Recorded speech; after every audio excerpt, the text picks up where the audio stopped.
नमस्कार, मैं हूं परवेश और आप देख रहे हैं द भारत खबर। शुरुआत करते हैं दिल्ली की 10 बड़ी खबरों की, लेकिन उससे पहले आपसे एक छोटी सी अपील है। अगर आपने अभी तक द भारत खबर चैनल को सब्सक्राइब नहीं किया है तो तुरंत सब्सक्राइब कर लीजिए और बेल आइकन को भी जरूर दबाइए। देश के नए संसद भवन के उद्घाटन के मामले में दिल्ली की सियासत गर्मा गई है।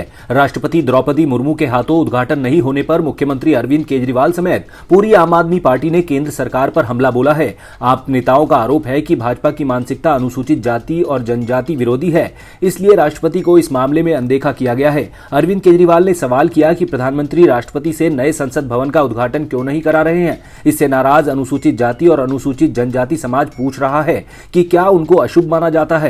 इससे पहले भी अयोध्या में प्रभु श्री राम मंदिर के शिलान्यास में तत्कालीन राष्ट्रपति रामनाथ कोविंद को नहीं बुलाया गया। संसद भवन के शिलान्यास में भी वो मौजूद नहीं थे और अब नए संसद भवन के उद्घाटन को भी मौजूदा राष्ट्रपति द्रौपदी मुर्मू के हाथों से नहीं करवा रहे हैं। दिल्ली के मुख्यमंत्री अरविंद केजरीवाल का सरकारी बंगला एक बार फिर चर्चा में आ गया है। दिल्ली सरकार के विजिलेंस विभाग ने उपराज्यपाल को बंगले पर खर्च की एक फैक्चुअल रिपोर्ट सौंपी है।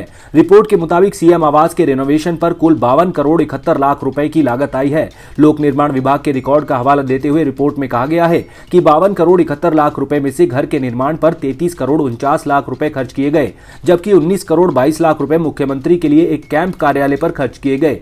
आम आदमी पार्टी ने एक बयान में कहा कि यह दुर्भाग्यपूर्ण है कि बीजेपी पिछले 9 सालों में केजरीवाल की छवि खराब करने के अपने सभी प्रयासों में विफल होने के बाद अब मुख्यमंत्री आवास को निशाना बना रही है। रिपोर्ट में ऐसा कुछ भी नहीं है जिससे यह कहा जा सके कि कोई अपराध किया गया था। यह पहली बार है जब मुख्यमंत्री के लिए एक आधिकारिक निवास परिसर दिल्ली में बनाया गया है।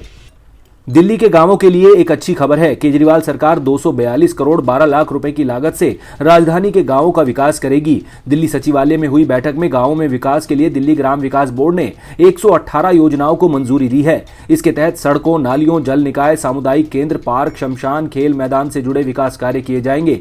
बोर्ड मीटिंग के दौरान सभी अधिकारियों को ग्राम विकास की परियोजनाओं को तय समय सीमा के अंदर पूरा करने के निर्देश दिए गए हैं।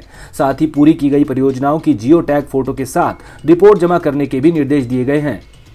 दिल्ली के नगर निगम के स्कूलों में बच्चों की पाठ्य पुस्तकों पर कथित तौर पर शिक्षा मंत्री आतिशी मार्लेना की तस्वीर छापी गई है। इस मामले के खुलासे के बाद बीजेपी ने दिल्ली की आम आदमी पार्टी सरकार पर शिक्षा का राजनीतिकरण करने का आरोप लगाया है। पार्टी ने कहा है कि राजधानी के नगर निगम के इतिहास में यह पहली बार हुआ है कि किसी मंत्री ने बच्चों की पाठ्य पुस्तकों पर अपना चित्र छापकर अपना प्रचार किया हो। पार्टी ने दिल्ली सरकार से इस मामले की जांच करने और इन पुस्तकों को वापस लेने की मांग की है।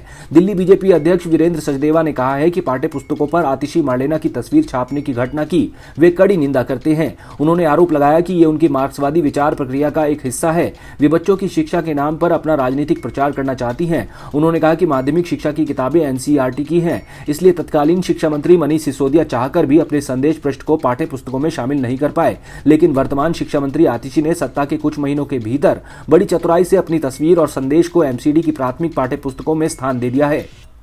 कांग्रेस की दिल्ली इकाई को 2024 के लोकसभा चुनाव से पहले नया अध्यक्ष मिल सकता है। पार्टी सूत्रों के मुताबिक इस पद के लिए संदीप दीक्षित, देवेंद्र यादव, अरविंदर सिंह लवली और कन्हैया कुमार के नामों की चर्चा चल रही है। दिल्ली प्रदेश कांग्रेस कमेटी के अध्यक्ष अनिल कुमार चौधरी का 3 साल का कार्यकाल इस साल मार्च में समाप्त हो रहा है। बताया जा रहा है कि एमसीडी चुनाव के बाद डीपीसीसी का नया अध्यक्ष चुना जाना था, लेकिन प्रक्रिया में देरी के कारण ऐसा नहीं हो सका। दिल्ली पुलिस समेत देश की सुरक्षा एजेंसियों में उस समय हड़कंप मच गया जब दिल्ली पुलिस कंट्रोल रूम को सूचना मिली थी कि प्रधानमंत्री नरेंद्र मोदी की जान को खतरा है। इस सूचना के बाद दिल्ली पुलिस के अधिकारी और सुरक्षा एजेंसी अलर्ट हो गई और 100 नंबर पर सूचना देने वाले को ट्रेस करना शुरू कर दिया। नई दिल्ली जिला पुलिस ने सुरक्षा एजेंसियों के साथ सूचना देने वाले हेमंत कुमार को रात को ही पकड़ लिया था। आरोपी ने बताया कि वो कई सालों से बेरोजगार था और शराब के नशे में उसने ये सूचना दी थी। देश का खुफिया विभाग, स्पेशल सेल और दिल्ली पुलिस की बाकी यूनिटें आरोपी हेमंत से संयुक्त रूप से पूछताछ कर रही हैं। राजधानी दिल्ली में होने जा रहे G20 शिखर सम्मेलन से पहले दिल्ली पुलिस ने दंगा प्रभावित क्षेत्र नॉर्थ ईस्ट जिले में धारा 144 लागू कर दी है। डीसीपी डॉक्टर जॉन टिर्की ने आदेश जारी करते हुए कहा है कि जिले में किसी भी तरह के धरना प्रदर्शन पर रोक रहेगी। इसके अलावा भड़काऊ भाषण के साथ ही उस तरह के होर्डिंग, बैनर पर रोक रहेगी जिससे इलाके का माहौल खराब हो। कोई व्यक्ति एसिड जमा नहीं कर सकता और न ही खतरनाक वस्तुओं को कहीं ले जा सकता है। साथ ही शांति को भंग करने वालों के खिलाफ कड़ा एक्शन लिया जाएगा। आपको बता दें कि साल 2020 में अमेरिका के तत्कालीन राष्ट्रपति डोनाल्ड ट्रंप दिल्ली आए थे। उस वक्त नॉर्थ ईस्ट जिले में दंगे भड़के थे जिसमें 53 लोगों की जान चली गई थी। दिल्ली की रोहिणी कोर्ट ने नाबालिग लड़कियों से दुष्कर्म और हत्या के सीरियल किलर रविंदर कुमार को 6 साल के बच्चे के अपहरण, हत्या और शारीरिक हमले के मामले में दोषी करार देते हुए आजीवन कारावास की सजा सुनाई है। आरोपी यूपी का रहने वाला है। कोर्ट में पुलिस ने तर्क रखा था कि रविंदर एक मनोरोगी हत्यारे के रूप में कुख्यात है और उसने 2008 से 2015 के बीच 30 से ज्यादा नाबालिग लड़कियों से दुष्कर्म और हत्या की है। अदालत ने कहा कि पुलिस दोषी के खिलाफ 6 साल के बच्चे के अपहरण, हत्या और शारीरिक हमले के मामले के अपराध साबित करने में सफल रही है। ऐसे में उसे आजीवन कारावास की सजा दी जा रही है। आरोपी 2008 से 2015 के बीच 30 बच्चों के अपहरण और हत्या में कथित रूप से शामिल था।